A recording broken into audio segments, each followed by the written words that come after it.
Welcome to Relish Books. Today I'm going to be talking about Anna Karenina. And the question I'm asking is it an overrated classic? Because I don't ever want to just say that a book is good because it's a classic, which I think is something that people can tend to do sometimes, to assume that it's great, to read it with this prejudged kind of oh, it's a classic, so it's great. At the same time, there are usually reasons why books are classics. So I'm just going to be talking about the pros and cons of this novel,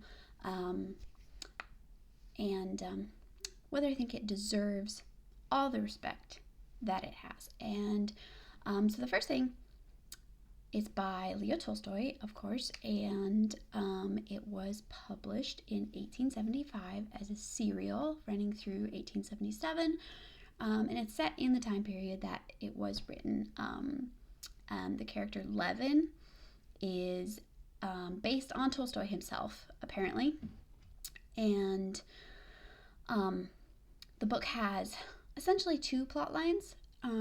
With very different casts of characters. They do overlap somewhat, but essentially the stories are two completely different ones. So the story of Levin, who is largely overlooked when people talk about the novel, because the main character, Anna, is the one that everyone thinks about, but Levin actually gets about equal time in the book. It's pretty evenly divided between the two main stories.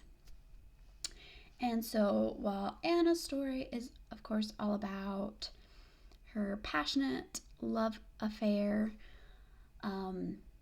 with Count Vronsky, as she is a married woman, and all that is what the book is really known for, while Levin's story about his search for meaning of life, having peace in his life when he wants to make the world a better place and he just feels like he's failing, is largely forgotten. And I don't really blame people for that, because it is not really what I remember when I think about the book either.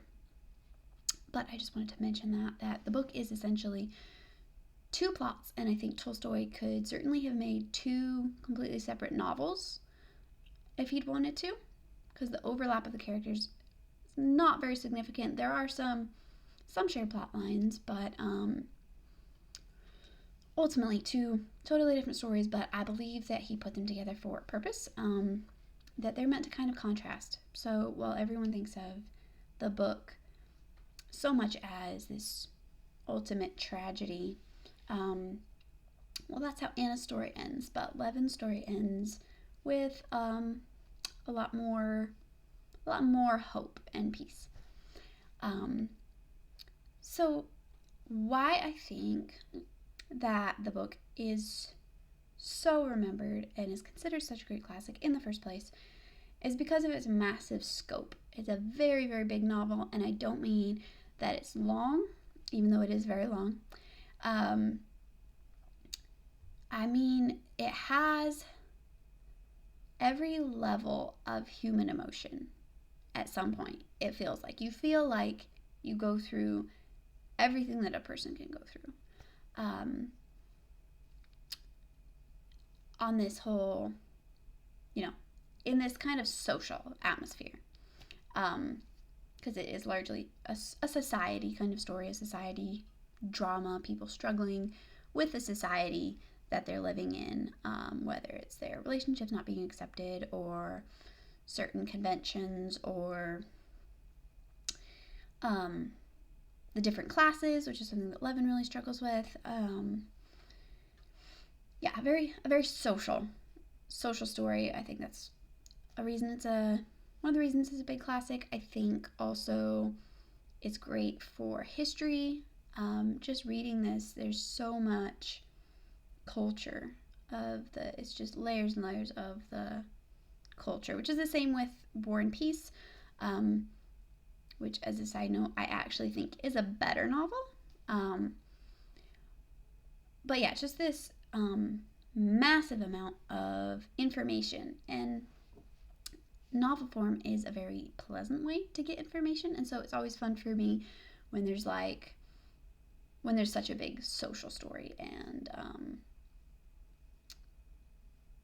basically how things worked in these different times and in these different countries. There's some very great character development in this book. That's what a lot of people will talk about. The big arcs that the story takes. It takes place over a good few number of years. I don't know exactly how many, but it's a good chunk of the characters' lives, probably somewhere from 5 to 10 years. And they go from joy and excitement, kind of this going out into life, going into these new chapters. There's a lot of excitement, a lot of drama, and then kind of, down. Like Anna's story arc is kind of from pretty near the beginning, it's steadily downward. And to see her come apart, and this very pulled together woman of society kind of just end up completely losing it in the end. And I think that's what people think is so great about the book, and it is very, very well done. Tolstoy is an excellent writer. I'm not criticizing his actual writing here today at all, because he is very good. It's very well executed. And Levin's story is a slow upward climb. He's struggling, and he has a lot of setback and hardships, but ultimately he ends at a higher place. He's made his life better. And I would make a quick note that the beginning of the book, the opening line, is very famous and well known, but I think that the last paragraph should also be famous. Something that I think is kind of, again, with Levin's whole story, is overlooked in the novel. So those are some things that are good about the book, and I'm going to talk about some things that I think are problems, and there's really just one big one for me. So a lot of times I'm skeptical when people say that this is their favorite novel and they hold it up as such a great novel, and sometimes I feel like they're doing that because it's a great classic. It's so big, it's so good, we need to hold it up and worship it, and they think it's so good because it's complex, because it's long. And while I do think that is technically a very good novel, every element has to be good. And I'm not one of the people who say they only care about character. They're like, all that matters to me is character. I don't care if it's not super well written or whatever. If there's characters that I care about, that's all that matters. I do care about every element of a book, every element of a classic, the writing, the plot, all the things. But in the end, the characters are probably the most important part. And I don't just care about their development. I don't just care about whether they're a deep person. I don't care about feeling all the emotion and drama if I don't like them and care about them for who they are myself. And there are no characters in this book that really earned me caring for them. I don't really care about any of them. I don't think any of them are really likable. Levin is he's a good man. It's oh yeah, he's a nice guy. I feel his struggle, I really do, but you don't love him or care about him. He doesn't feel like, there's nobody in this book that's like your friend, because I feel like so much of this is about why we read.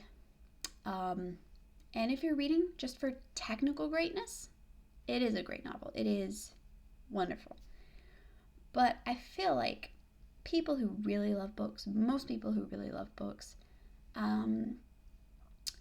it's about those characters that you remember, about the characters that you really cared about, that you felt crushed when they died, or when they didn't get to be with the one they loved, or whatever it is. And I don't feel that way about anybody in this book. And I think, while I know that there are people who do care deeply about Anna herself and think that she's a really good character, and I respect that if that's how you actually feel. But she's really, she isn't likable. Her personality isn't, it doesn't draw you to her at all. You're like, she's just missing that element of like, I'm rooting for this character. I want her to, like, I feel her struggle, but I want her to do what's ultimately best. And you want somehow, like, for these characters, even when, if you're reading a book where like every character is making every wrong choice, but you still want so much for them to have the happy ending, and it's it's like devastating if they don't. Those are the characters that we care about. Those are the people that we remember from books, and that's why we remember books. And Anna wasn't likable. I think Levin is too bland. I mean, they're both technically good characters. It's hard to even explain exactly why, other than that they're missing that element. And it's not that they don't feel real, although Anna can feel unreal to me at times. Even though her struggle feels very real, it feels like something that on certain levels everyone can relate to. But she doesn't feel like a real likable person. And a character doesn't have to be super likable for you to care about them and be interested in what happens to them. But you do have to, there has to be something about them that just draws you in and makes you care in the end. Because this book is this great tragedy in the end of her story, but it didn't really move me that much. And if she had more of a personality, if she was more likable, and I'm not saying if she was a better person, I'm not saying that at all, because it is the struggle that makes the story, that makes it interesting. But she doesn't, like, in the end, in that tragedy, it didn't really move me. I didn't really care, and it could have if she had been better. And that, to me, is why I could never consider it one of my favorite books, or even say that it's one of the greatest books of all time, because characters so important. And even though this book is known for its characters, they're not characters that I deeply cared about or was deeply invested in, even though you definitely have enough time to be invested in them. And I will also say it has been a little bit since I've read the book, and I might like it more going back and rereading it. But from what I remember, I do remember it pretty clearly. And a character that you love, you never forget, is the thing. And I remember them not standing out, is what I remember from the book. And it's not that Tolstoy isn't capable, because there are characters in War and Peace that I did love, that I did feel for very strongly, that I felt, crushed when they died, or they were having all these terrible things happen to them. You feel really, really bad. Even when they aren't being good people, you just want them so much to do better and to have a good life. And with multiple of them. So I don't know, maybe it's just a personal thing that I don't like this cast of characters, but it's a lot of characters to not like.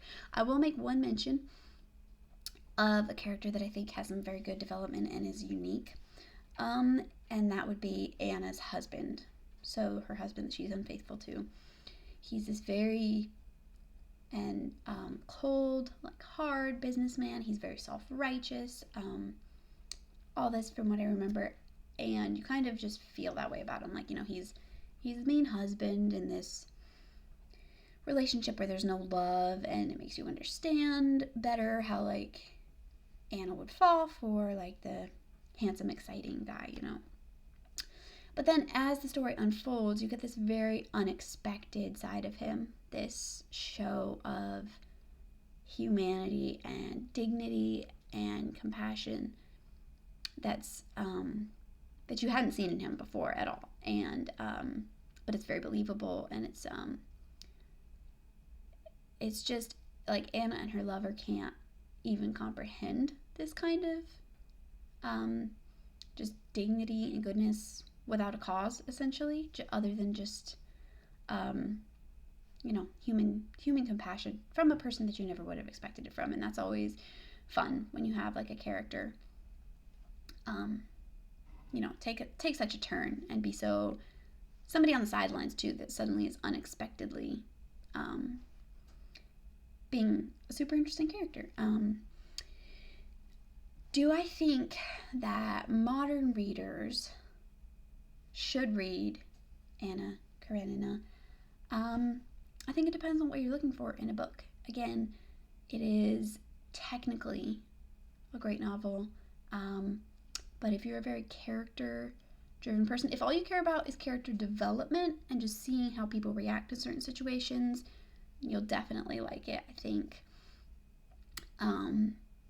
But if you want that like connection to characters and caring about people in pretty much everything you read,